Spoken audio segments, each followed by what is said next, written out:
I've talked before about how Nintendo could and may promote many of the smaller intellectual properties that are beloved in fan circles but that have yet to break big, and I have on occasion, in a game context, discussed that some could meaningfully be absorbed into bigger, more successful franchises. Pilot Wings and Wave Race might feel natural as part of future Switch sports collections, while we've already seen the generic sports titles of the NES being reimagined as Mario's sports games plus, arguably, Metroid Prime Pinball. But this process has only been turbocharged by recent developments with their film strategy. With Star Fox being given a place in the second Mario movie after Donkey Kong was a feature character in the first, it raises the question of whether this is going to be a standard tactic of Nintendo's IP expansion efforts going forward. Will Kid Icarus turn up in Zelda? Will Mole Mania be revived through the third Mario film? And if there's a Star Fox motion picture, will Captain Falcon get his shot? Two swallows does not make a summer, of course, but you can certainly see Nintendo's logic of appending an underrated character to a big marquee film to boost the profile of the characters and games. Absorbing Star Fox into the Mario universe is particularly clever since the world already has a contingent of talking animals through Donkey Kong, which exist in their own semi-perforated bubble of reality, so having Andros and Slippy be all part of the same universe seems like a great concession to commercial reality that's not likely to bother anybody actually playing the game. Even outside the films, Nintendo has literally hundreds of franchises, and it's costly and to some degree actually counterproductive to try to keep them all as separate entities.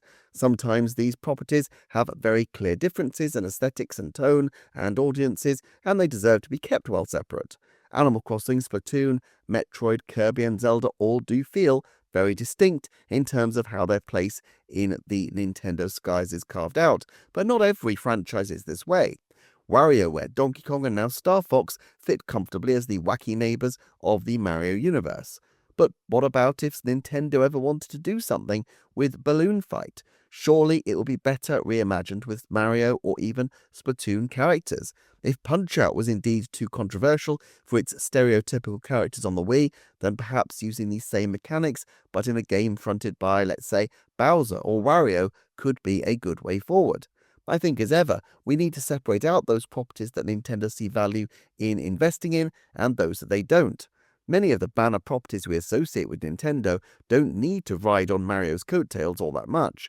Fire Emblem might not be the best known outside the Japanese smartphone space, but these kinds of epic fantasy stories have a proven track record in film and television, and so I don't think the property needs to compromise itself in any way to have at least a shot at strong commercial success in an audiovisual medium. However, some properties just aren't big enough at present to survive without a bit of help. Donkey Kong and Star Fox were arguably among these at the point that they turned up in the films. Of these smaller properties, then, the ones Nintendo seem most likely to want to cultivate more or less reflect the IP that they themselves initiated and have people in-house with at least some institutional memory for making the games. That probably rules out series like Golden Sun, Another Code, Pilot Wings, Punch-Out, Starfy, Chibi Robo, and Snipperclips, as well probably as Fossil Fighters, which was, at one stage at least, an outside pitch, but it does rule in F-Zero, Kid Icarus, Balloon Fight, Punch-Out, Famicom Detective Club, and Dylan, which all originated with Nintendo. Now, not all of these have equal potential. I think Famicom Detective Club could be a compelling series of straight-to-streaming movies, but it's difficult to imagine Emio showing up in the Mushroom Kingdom. Dylan is not a property they've obviously cared to nurture either over the years. Then there are properties which might serve as inspiration even if Nintendo aren't too bothered about reviving the original games themselves.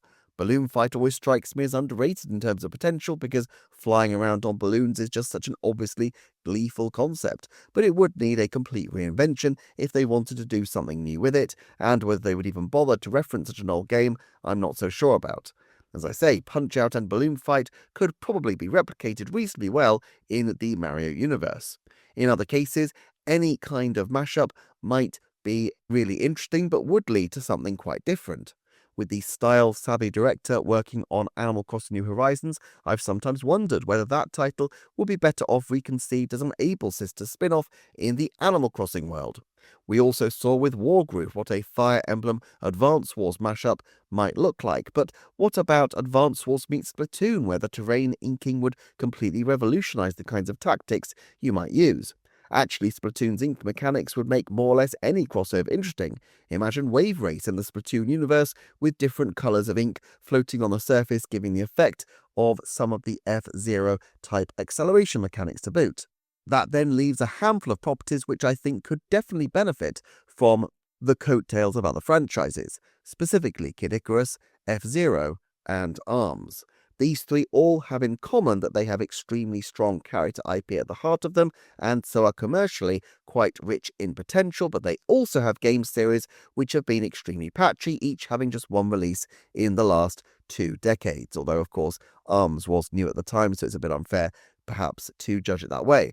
Any of these, it strikes me, could fit in fairly effortlessly into the wider Mario universe, given that the Mario Galaxy is pretty much as broad as anything you can think of, but perhaps not all would fit in equally well.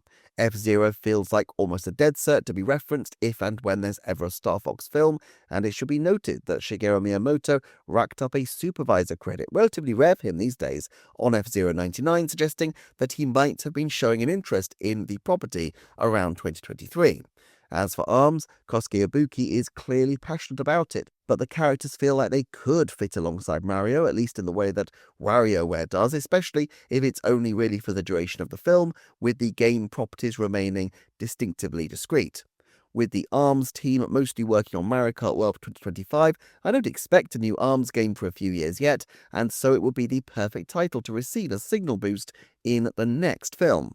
Kid Icarus feels like it has a richer potential in its own right, but especially if they wanted to test the waters, putting the character in an Illumination film might have benefit and might be a way to raise the profile of a character that's almost completely unknown outside of the gaming space these days. However, not all IP are as open to zany chaos as Mario. In particular, I can't really see them pulling the same thing off with Zelda. Definitely they could make obscure references. I could imagine in Hyrule Castle there being books of legendary heroes showing iconic Fire Emblem characters, and it wouldn't surprise me in the least if there was a Pikmin or two in the corner of the frame in the Korok Forest. I could even see Zelda having the story of the Monado as bedtime reading, given the close relationship between the Zelda team and Monolith Soft. But actually folding in any of these worlds feels far more difficult to accomplish, and possibly not with the same kind of rewards that we're seeing with Star Fox. Of course, the elephant in the room is Smash. If Nintendo were happy to pull ever more universes into Mario's, then they could certainly, in the fullness of time, put Illumination versions of Link and Samus into their worlds and give us Master Hand. I'm sure there's a great gag about the Thanos finger snap to be had with Master Hand after all, but I actually don't think Smash needs the promotion of a film as much as some of these individual properties, and so I will be interested to see which Nintendo seek to cultivate as the years go by. For more thoughts on Nintendo's IP development plans, do check out these videos on screen.